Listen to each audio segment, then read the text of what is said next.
Well, many people turned to religion to help them cope in the days after the 9/11 attacks, and some even chose new faiths, including Islam. That may be no surprise, since a quarter of the estimated 6 million Muslims in the United States are converts. Delia Gallagher looks at two people who chose that path. وأشهد أن محمد. Allison Poole says this phrase 3 times in Arabic أشهد and then in English. There is no God but God. And I bear witness That Muhammad is the messenger of God. is the messenger of God. And her conversion ceremony is complete. She's now a Muslim. Moments later, she'll marry Sammy and become Allison El Gamal. But Allison, who was raised a Southern Baptist in North Carolina, says faith, not marriage, made her want to become a Muslim. I think for a long time I've been looking for something. There's been like a piece missing. Always one little thing that maybe wasn't right. At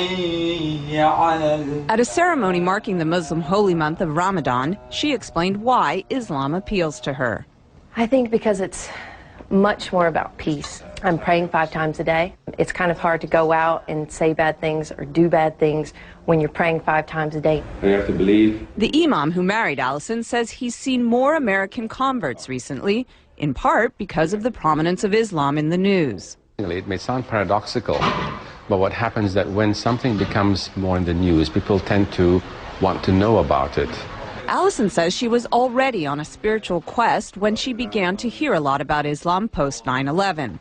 Barbara Cardebuke, another recent Muslim convert, says 9/11 also played a part in her conversion. After 9/11, I thought this is the time when people really have to start looking for real answers to get away from everybody fighting back and war. You have to start looking towards God. Barbara says through Islam she found a one-on-one relationship with God she was unable to find as a Roman Catholic. I always felt when you go to church you're praying to Jesus or you're doing Hail Marys. You're not, I used to think, well, where's God? She says her family has been mostly supportive of her conversion.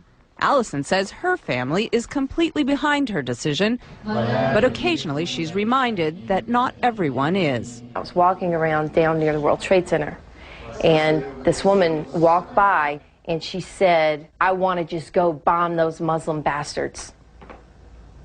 And I heard her say it, and it really struck me, because I was like, you know what, that's me. This is something that's brought me a peace that I've never known. And it's still so misunderstood. It's a choice she's proud of and says she'll keep for life. Delia Gallagher, CNN News.